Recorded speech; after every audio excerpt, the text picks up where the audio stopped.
ఇక కరీంనగర్ జిల్లాలో కొందరు రెవెన్యూ అధికారుల అవినీతికి అంతు లేకుండా పోతోంది. కొందరు అధికారులు డ్యూటీలో ఉండి అవినీతికి పాల్పడితే మరికొందరు రిటైర్ అయ్యాక కూడా ఫ్రాడ్ చేస్తున్నారు.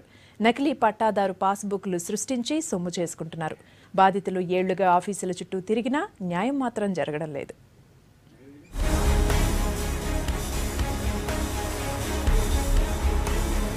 ఇతని పేరు బోడ రామచంద్రారెడ్డి. ఊరు కరీంనగర్ జిల్లా జూలపల్లి మండలం కోనరావుపేట. ఈ రైతుకు పెద్దాపూర్ గ్రామ శివారులోని సర్వే నెంబర్ 678/3లో 1 ఎకరం 20 గుంటలు, సర్వే నెంబర్ 679లో 1 ఎకరం 29 గుంటల భూమి ఉంది.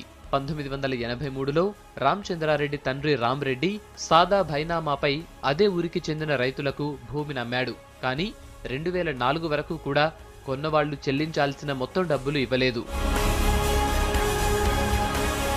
కొన్న రైతులు మాత్రం ఆర్ఓఆర్తో 13 బీసీ కాపీలు పొంది భూమి యజమానులయ్యారు. దీనిపై ఏళ్లుగా పోరాడుతున్నా రామచంద్రారెడ్డికి న్యాయం జరగలేదు.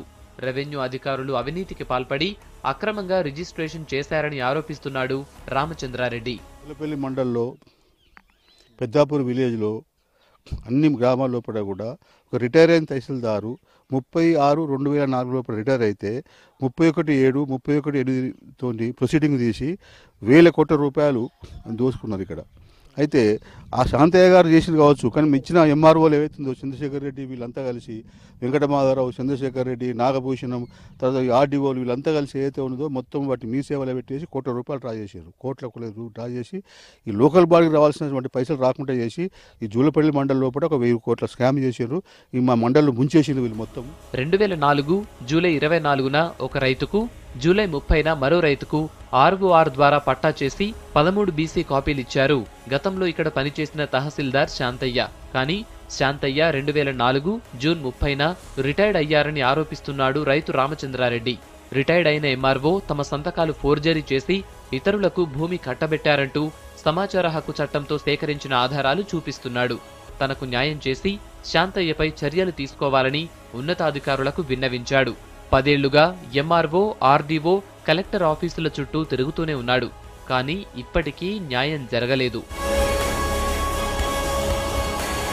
చివరకు రాష్ట్ర సమాచార శాఖ కమిషనర్కు కంప్లైంట్ చేయడంతో విచారణ చేసి రిపోర్ట్ ఇవ్వాలని పెద్దపల్లి ఆర్డీఓ, జూలపల్లి ఎంఆర్ఓను ఆదేశించారు. విచారణలో ఆర్ఓఆర్ కోసం కట్టిన 13C చలాన్ కీలకంగా మారింది. చలాన్ ఎప్పుడు కట్టారు, ఎవరు కట్టారు, చలాన్పై సంతకం ఎవరిదనే విషయాలు ఆరా తీశారు. పార్టీ దగ్గర ఉన్న చలాన్ చెల్లదని భావించిన అధికారులు ఎంఆర్ఓ, సిటీఓ అధికారుల్ని ఆర్టీఐ ద్వారా కోరారు. కానీ అవి లేవనే సమాధానం రావటంతో ఏం చెయ్యాలో అర్థం కాని పరిస్థితిలో ఉన్నారు రెవెన్యూ అధికారులు. ఈ ఇష్యూపై ఆర్డీఓ, ఎంఆర్ఓలు ఈ నెల 17న రాష్ట్ర సమాచార కమిషనర్ ముందు హాజరు కావాల్సి ఉంది.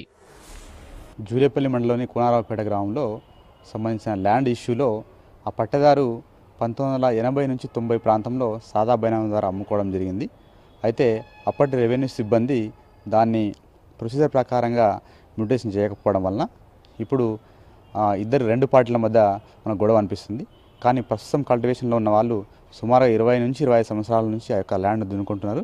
తొందరలోనే దీనిపైన ఒక నిర్ణయం తీసుకొని ఆ సమస్యకు పరిష్కారం చూపిస్తాం. కరీంనగర్ జిల్లాలో రెవెన్యూ అక్రమాలపై గతంలోనూ ఎన్నో ఆరోపణలున్నాయి. రైతులకు తెలియకుండానే పట్టాదారు పాస్బుక్లు మార్చడం, దొంగ పాస్బుక్లు ఇవ్వటం చేస్తున్నారని రైతు సంఘాలు ఆరోపిస్తున్నాయి.